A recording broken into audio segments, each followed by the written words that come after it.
Hi, I'm Ada from Nigeria. Ever since I was a little girl, I loved working on cars with Grandpa. Want to give this one a try? Sure. Grandpa, this is so cool. I want to build cars one day and— Build cars? Ew. That's not a girl's job. That was my Aunt Chi. I was raised by her alongside her own daughter June after I lost my parents. If that is what she wants to be, then you have no right to stop her. The sky is her starting point. I felt grateful for Grandpa. He always believed in me, unlike Aunt who always tried to make my life miserable. Like this one time my aunt's daughter June and I were playing outside. We had so much fun playing mud. But when Aunt came out, she went ballistic when she saw how messed up our clothes were. I bet this was all Ada's idea. June, if you continue to follow this rotten girl around, your future will be nothing but a dark shadow. But Mom, it was my idea to make sand cakes. Please don't blame Ada. Oh, please, June. Stop making excuses for her. She has always been nothing but trouble. Why do you not like me, Aunt? I did nothing wrong. Don't worry about my mom, Ada. I think my mom is just jealous her dad likes you more than her. June always knew how to cheer me up and would sometimes defend me from her mom. But by the time we hit puberty, June began to change. All she could talk about all day was boys and her looks. What do you think about my hair? And look at the lipstick my mom got me. And guess who asked me out today? There's more to life than boys, you know. Why do you always have to be so boring? Thanks to her mom's influence, June was becoming increasingly mean, and I was getting the brunt of it. One day when we were 14, we were on our way to church when June suddenly let out a scream. I forgot to put on my earrings. I'm sure you can survive today without it. That's why you'll never make it in life. You are fashion blind. Now go get her earrings. But our house is so far away now, and it's raining. I said hurry up! Aunt Chi made me trek all the way back home in the rain for a freaking pair of earrings. I came back drenched and so had to wait outside the church till the program was over. I was so mad at her and June. You made me walk back in the rain for this! Sorry, I just can't do without them. June might have had the ball in the court when at home, but at school, I stayed top of my class. But June kept flunking her classes up to 12th grade because she was too pretty to read. But her mom didn't seem to mind. My teacher said I may not graduate high school at this rate. You don't need good grades when you're this pretty. One day, one rich dude will sweep you off your feet and you won't have to suffer. You should be telling her to read hard so she can find a good job and be rich herself. Oh, shut up, grease monkey. I couldn't wait to be free of those two and their low mentality. One Saturday, I accompanied June to go do her hair, and on our way there, we saw a guy strumming along on his guitar with a money bowl that only had chewing gum in it. Wise men say only fools rush in. Despite his ragged dreads and outfit, I could see the guy was handsome, but I also noticed he had eyes for June. The moment we were about to pass, he jumped before us and continued singing. But I can't help falling in love with you. Hi, beautiful. Are you an electrician? Because you definitely lit up my day now. Are you blind? You see a hot bod like this, and you assume I am an electrician? It means he likes you. Yeah, seriously, you're like an angel. Can I just have your number? He gave her a piece of paper with a pen. June took the paper and spat on it, then gave it back to him. You're cute, but that's what I think of broke guys like you. Find a girl your class. That's rude. June walked away without an apology, and I felt so bad for the guy. Look, nice song there. I don't have money now, but maybe I can treat you to lunch tomorrow to apologize on my sister's behalf. I gave him my grandpa's business card.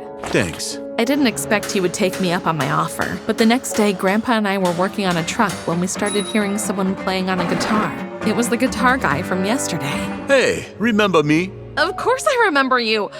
A little. I realized then that I was covered in grease and wanted to disappear. I don't always look this dirty. We have a saying that dirty-looking people are the richest. So what I am seeing on you is money, not dirt. What? I'm Austin. Austin was all shades of sweet, and soon him coming over to the garage became a custom. He would keep me company with some jokes, music, or juicy gossip. Although I loved his melodious voice, sometimes I tried to persuade him to make better use of his time here, but he wouldn't listen. No. Working with my hands is not my calling, only singing. So you want to be a singer? Yup. And when I make it as a big star, I'm gonna credit my first music to you. Though he talked a lot, he hardly said anything about his family. But I soon found out why. A few days to Christmas, we hung out at a lake resort. So, what are your plans for Christmas? Christmas is for people who have family. Wait, Austin, you don't have a family? Where do you live? Nope, no family, and I live there. Austin pointed at the city's bridge that was a bit in the distance and smiled sadly. That's my home, Ada, under that bridge. My heart broke for him that day, and I invited him over to Aunt's place for Christmas dinner. It was the only time she was at her nicest, but I made the big mistake of forgetting to tell her beforehand. Christmas came, and just as we had settled down for dinner, Austin arrived. Aunt Chi, I'm so sorry that I forgot to tell you that I invited my friend. Please meet Austin. This penniless wannabe musician is your friend? June, be nice. Austin doesn't have a family to celebrate Christmas with. Is that so? Oh, Austin, come in and sit. I sighed in relief at Aunt's friendly tone, but tensed again when I saw her pass a knowing look at June. Thank you for having me. What will you have, dear? There's fried rice, chicken, meat pie, and juice. Anything, really. To my horror, she picked up a plate with a dishing spoon and began to scoop nothing into the plate while June giggled like a maniac. That's fried rice, chicken, meat pie, and orange juice. Enjoy. I felt myself boil in anger. You can have mine. No thanks. Austin insisted that he go home, and when he left, I went off at Aunt and June. This is just too much. Are poor people worms to you? You don't respect even your own dad. Don't yell at me, you ungrateful worm. You have some guts bringing in that stinky brat here. I didn't see Austin again for about 3 days, but when I did, I was surprised to see him all smiles. Austin, what's going on? I won a local music competition. A foreign music agency wants me over in the US to sign me up. I will be leaving early next year. You're going to the USA? I told you I was gonna make it big. He was so excited, and I was happy for him, but I was going to miss him. On New Year's Eve, we met again at the bridge for the last time before he traveled, and somehow the atmosphere was just thick. I'll miss you, Austin. He looked at me and our faces grew closer together, and just as the fireworks ensuing the new year went off, Austin gave me a light kiss. It was like fireworks went off in my heart. Then wait for me. I'll come back. I did wait, but I made sure to keep busy. With my savings and Grandpa's support, I pursued my dream course, automotive technology, in a university, while June became a model. 3 years passed and I began to lose hope of ever seeing Austin again. But one day, while I was home trying to complete a project, June suddenly let out a scream. I rushed out to see her. June, what's going on? Look who's on the television! It was Austin on TV being interviewed. He was now a big star and was coming back to Nigeria for a concert. Mom, I have to go to that concert. He's rich now. I have to see him. Yes, you'll go, June. Use your charm. Beg his forgiveness. Seriously? Because he's popular now? That's the same guy you humiliated 4 years ago. It made me so mad to have to go to the concert with June, but I had to see Austin. The concert hall was packed with people, and then Austin appeared on stage. Oh my God! Is that him? He looks like a demigod! He really did. I had to stop myself from drooling the way June was. His singing threw the crowd in a frenzy, and when he finished, I snuck backstage so I could see him. I found a door wide open, and when I looked in, Austin was in the room, but so was June, and she was all over him. I realized I was so wrong, and I'm so sorry. Please forgive me. You're the one who took my breath away the very first time I saw you. Of course I forgive you. What's going on here? Oh, Mary, right? Wait, you don't know my name again? You told me to wait for you after you kissed me.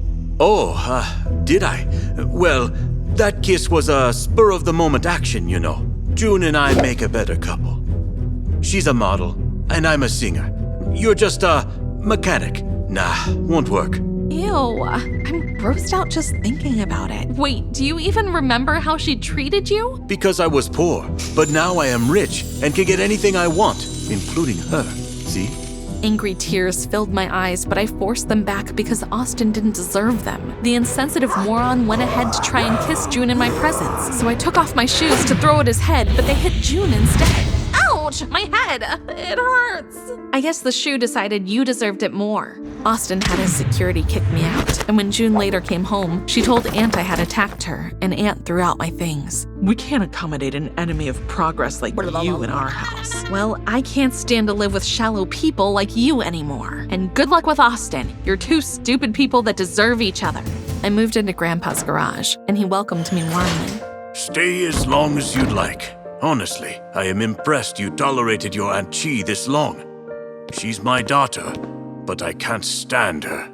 Austin and June's betrayal still hurt, but I pushed on. And one day, my life completely changed. I was returning from the grocery store one day when I saw a brand new Chevrolet parked on the roadside with several mechanics all over it. Hey, what's going on here? The owner got it from her husband, took it for a drive today, and it just broke down. No one has been able to fix it, and she doesn't trust any mechanic to take it to his workshop. I approached one of the mechanics, and when I told him I would love to take a look at the car, You? Come, guys, back off. This little girl says she could fix what 5 men can't. all eyes were on me as I popped the hood. It was the longest 20 minutes of my life, but I soon found the fault and the car roared with life. The men were gaping when I came out of the car, and a reporter rushed towards me. Hello, ma'am. Please tell us your name and how you managed to fix this car these men had been working on for hours. I have lifelong experience fixing cars. If you want to know more, you can visit my garage. I gave the reporter my card and ran away from all the curious eyes. The next morning, our garage was swamped with drivers wanting their cars serviced. The video of me fixing the car had gone viral, and almost everyone wanted me to become their car mechanic. In just a few days, I got enough money to expand Grandpa's garage, hire some workers, and buy a cozy house for him and I nearby. I'm going to leave this world as a happy old man.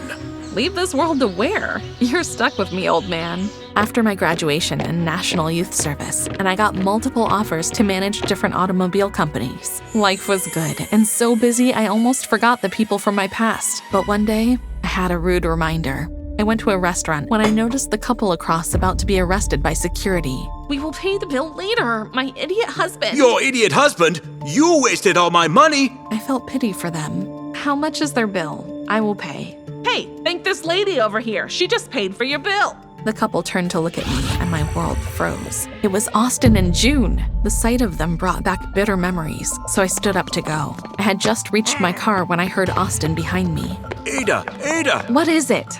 Wow, you look different, in a good way. You look different too, but not in a good way. He was so thin and harrowed.